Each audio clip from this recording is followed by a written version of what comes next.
you start gardening and you drive like a car or an SUV, get a giant piece of canvas drop cloth and put it in your car. This literally never leaves my car, and I mean, it's not dirty underneath.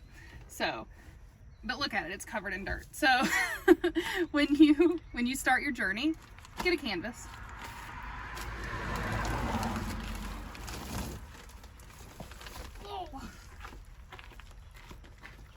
Hey there, this is Jeannie with Grow Nature-Based Fellowships with another garden tutorial. Today we are going to talk about mulch, why you use it, and the various ways that you can create low-cost or no-cost mulch for your home garden.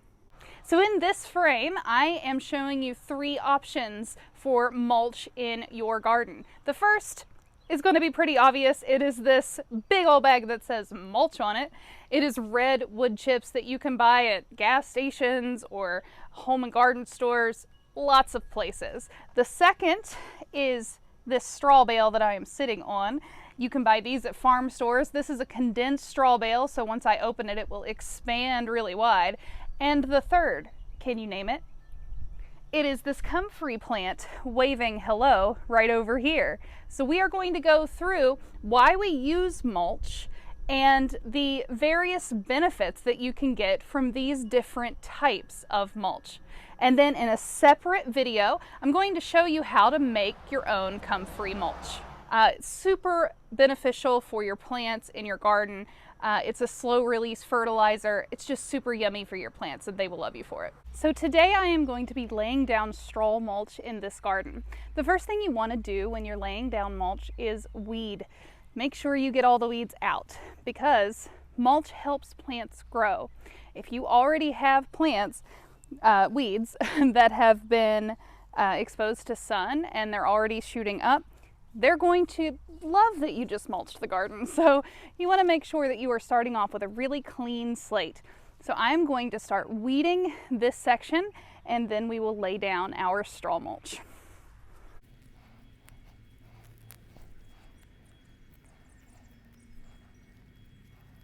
I guess this could also be a tutorial on how to weed a garden. Know what plants are your plants that you're trying to grow on purpose. Know what are your weeds. That's really the key. And then pull them out by the roots. As much as you can.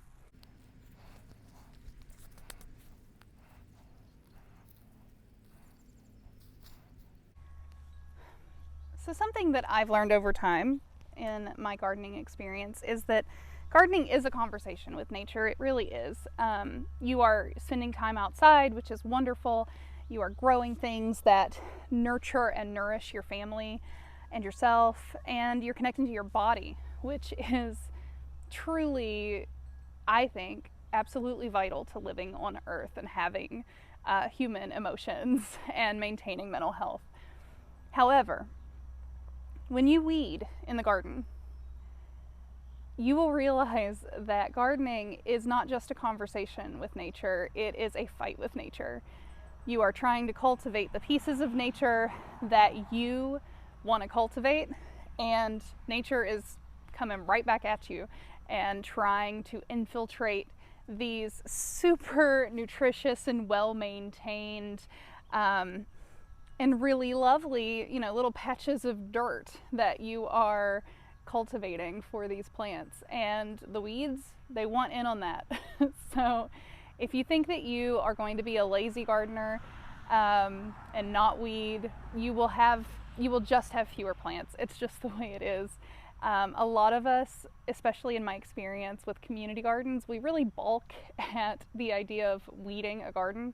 It's just not a sexy chore, but I will tell you, it's absolutely the most important thing that you can do for your garden in the middle of the growing season. It's just absolutely necessary. You will be at war with nature the entire growing season. The reason we mulch is because it's one more tool in our arsenal when we are going to war with nature. The mulch that we use will often, and not always, but often keep back a lot of the weeds. It will keep them at bay. you'll still have to weed your garden, but it will keep them thinner and will make it a little bit easier for you. Like I said, it's one of the tools in your toolbox. It's not a cure-all, but that's why it's so important to maintain and watch your garden. I am weeding and right now in this little patch and just hadn't for a couple of days. It had rained for a few days and it gets away from you. If you don't stay diligent about it, it will get away from you. So remember that when you go into this process. And then once I mulch, it will be a little bit easier on me, but I will still have to watch it. So remember that you cannot relent when you are in the middle of the growing season. Why do we mulch our gardens? Why is it so important? There are two main reasons.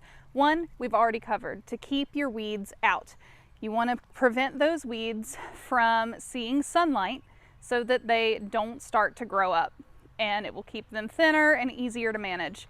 The second reason is because when you water your garden, you lose a significant amount of that water to evaporation. So if we are keeping the water under the mulch, then it is also not getting the sunlight it needs to evaporate. And you can save up to 80% of the water that you use for irrigation when you mulch your garden. Now, this is not a irrigation video, but if I was going to use something like a soaker hose, which is really good if you're growing tomatoes because it will prevent the water from hitting the leaves, then I would lay the soaker hose down before I put my mulch down, and it would live under that mulch. You can also, if you're having a big infestation of bugs, you can spray something like neem oil under that mulch before you mulch. But I'm not going to do any of that today. We're just going to mulch this garden.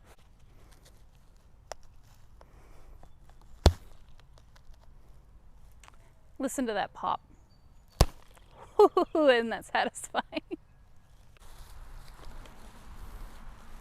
And now it's time to make a mess. Oh, I've got the wind blowing, so that helps.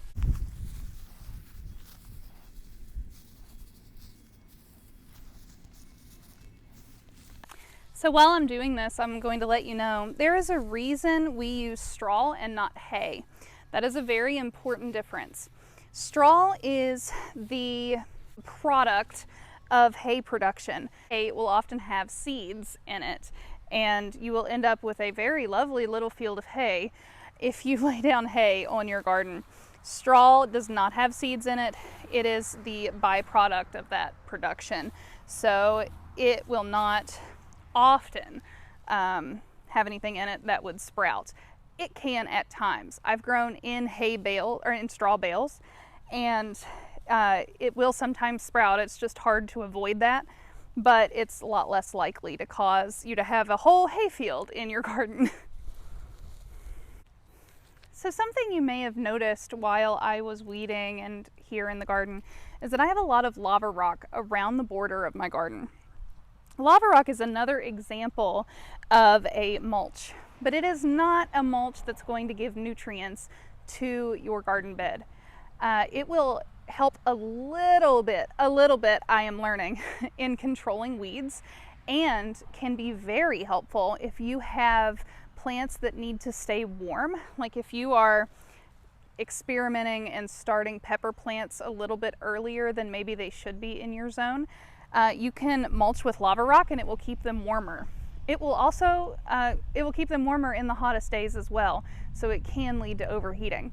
But I am lining my garden beds with this lava rock because I had it on hand. I had inherited a garden that was absolutely full of lava rock that I needed to dig out because nothing wanted to grow there. So I pulled it all out and have lined my garden beds with it. I don't recommend it necessarily as a mulch for your garden because it's not going to give back any nutrition. It's not going to be that passive compost like you would get with wood chips or with straw. So that's just something to be aware of when you're choosing your mulch. Another type of mulch that I have used, if you are really on a budget, this is a great idea, is paper, shredded paper. And I'm going to cut to a clip of my shredded paper in one of my garden beds. But my accountant has one of those shredders that shreds paper 2 ways. So it's not those long strips of paper, but it really eats it up really good. So I have used that in the past and currently as a mulch that is absolutely free, and it's recycling, which is just fantastic for the environment. So I will use that if I cannot afford to buy as much mulch as I need. The straw bales and the garden mulch can get pricey if you're trying to cover a wide range.